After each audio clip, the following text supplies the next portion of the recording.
Hello friends, welcome to my channel. यह संविधान के महत्वपूर्ण प्रश्नों की श्रृंखला है जिसकी ये चौथी वीडियो है। इसका पहला क्वेश्चन है, किसी जाति तथा जनजाति को अनुसूचित जाति तथा अनुसूचित जनजाति घोषित करने की शक्ति संपन्न संवैधानिक प्राधिकारी है। नंबर 1 भारत का राष्ट्रपति, नंबर 2 प्रधानमंत्री, नंबर 3 समाज कल्याण मंत्री, नंबर 4 अनुसूचित जाति जनजाति आयोग का अध्यक्ष। इसका सही आंसर है भारत का राष्ट्रपति।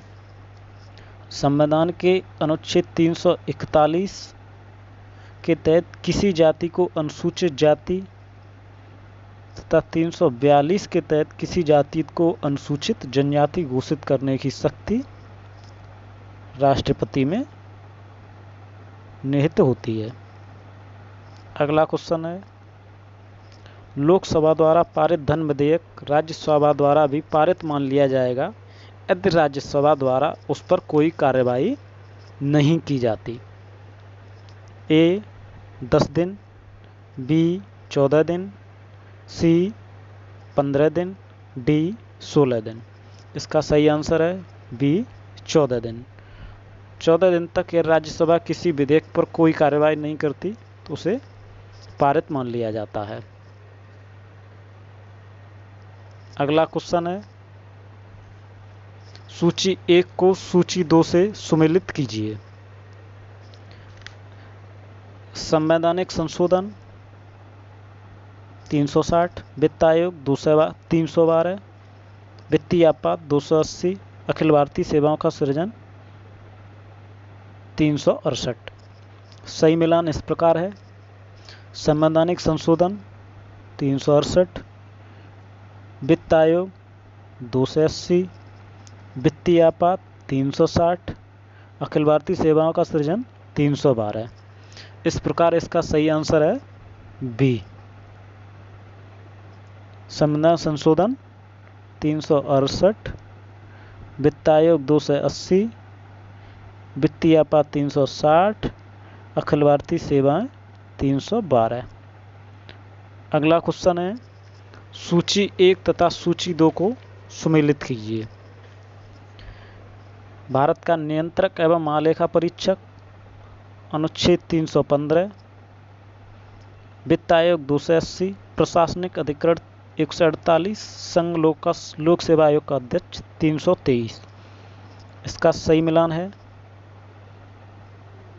सही मिलान इस प्रकार है, भारत का नियंत्रक एवं महालेखा परीक्षक अनुच्छेद 148 के अंतर्गत आता है, वित्त आयोग 280 के अंतर्गत आता है, प्रशासनिक अधिकरण 323 के अंतर्गत आता है, संघ लोक सेवा आयोग का अध्यक्ष अनुच्छेद 315 के अंतर्गत आता है। इस प्रकार इसका सही आंसर है ए। इस तरह के क्वेश्चन बहुत पूछे जाते हैं। अगला प्रश्न है, भारत में एक नया राज्य सृजित करने वाले विधेयक को पारित होना अनिवार्य है। इसके संबंध में कौन सा कथन सही है? ए, संसद में साधारण बहुमत तथा कम से कम 2/3 राज्यों के अनुसमर्थन द्वारा। बी, संसद के साधारण बहुमत द्वारा। सी, संसद के 2/3 बहुमत तथा कम से कम 2/3 राज्यों के अनुसमर्थन द्वारा। उपयुक्त में से कोई नहीं। इसका सही आंसर है बी, संसद के साधारण बहुमत द्वारा।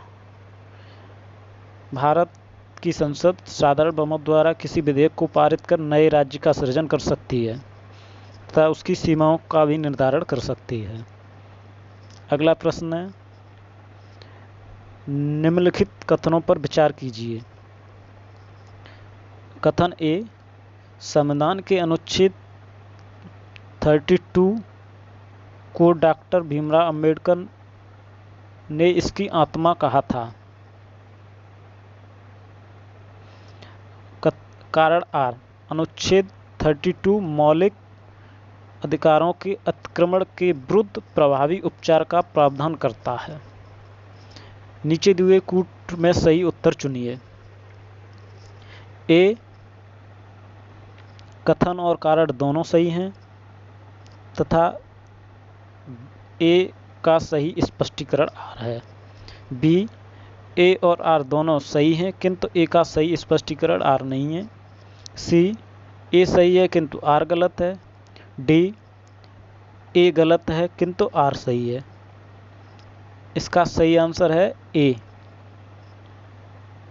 कथन कारण का स्पष्टीकरण है। संविधान के अनुच्छेद 32 को डॉक्टर भीमराव अंबेडकर ने संविधान की आत्मा कहा था। अगला क्वेश्चन है, भारत में पंचायती राज व्यवस्था का शिल्पी किसे कहा जाता है? A, Acharya Narendra Dev. B, GV.K. Rao. C, B.R. Mehta. D, L.M. Singhvi. इसका सही आंसर है सी, B.R. मेहता, बलवंत राव मेहता। भारत में पंचायती राज व्यवस्था का शिल्पी बलवंत राव मेहता को कहा जाता है। इसी समय इन्होंने देश में त्रिस्तरीय पंचायती व्यवस्था की स्थापना की स्तुति दी थी, जिसमें जिला स्तर, ब्लॉक स्तर, ग्राम स्तर पर पंचायतों की स्थापना का उल्लेख किया गया। अगला प्रश्न है, पंचायती राज व्यवस्था अपनाई गई थी। ए, लोगों को राजनीतिक जागरूकता प्रदान करने हेतु। बी, लोकतंत्र की शक्तियों के विकेंद्रीकरण हेतु। सी, कृषकों को शिक्षित करने हेतु। डी, उपयुक्त में से कोई नहीं। इसका सही आंसर है बी, लोकतंत्र की शक्तियों का विकेंद्रीकरण करने हेतु पंचायती राज व्यवस्था अपनाई गई थी। भारतीय संविधान के 73वें संविधान संशोधन अधिनियम 1992 को 24 अप्रैल 1993 से संविधान के भाग 9 तथा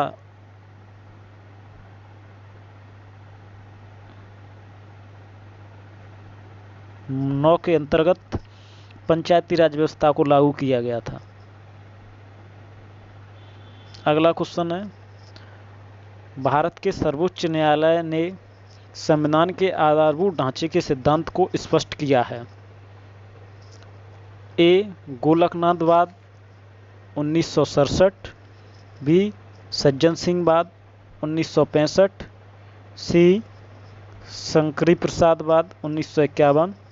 डी, केशवानंद भारती वाद 1973। इसका सही आंसर है डी, केशवानंद भारती वाद 1973। 1973 में केशवानंद भारती बनाम केरल राज्य के बाद में सर्वोच्च न्यायालय ने संविधान के आधारभूत ढांचे के सिद्धांत को स्पष्ट किया। इसके अनुसार संसद को संविधान में संशोधन की शक्ति है, किंतु संसद इसके मूल ढांचे को प्रभावित नहीं कर सकती। इस फैसले में सर्वोच्च न्यायालय ने यह भी कहा, इसे समय समय पर कोर्ट परिभाषित करती रहेगी। अगला प्रश्न है, राज्य वित्त आयोग एक है। ए, विधिक संस्था। बी, असंवैधानिक संस्था। सी, संवैधानिक संस्था। डी, उपयुक्त में से कोई नहीं। इसका सही आंसर है सी, संवैधानिक संस्था। राज्य वित्त आयोग एक संवैधानिक संस्था है जो राज्य और स्थानीय निकायों के बीच संपत्ति बंटवारे के संबंध में सुझाव प्रेषित करती है। Thank you friends. वीडियो अच्छी लगे तो शेयर कीजिए और चैनल को सब्सक्राइब कीजिए।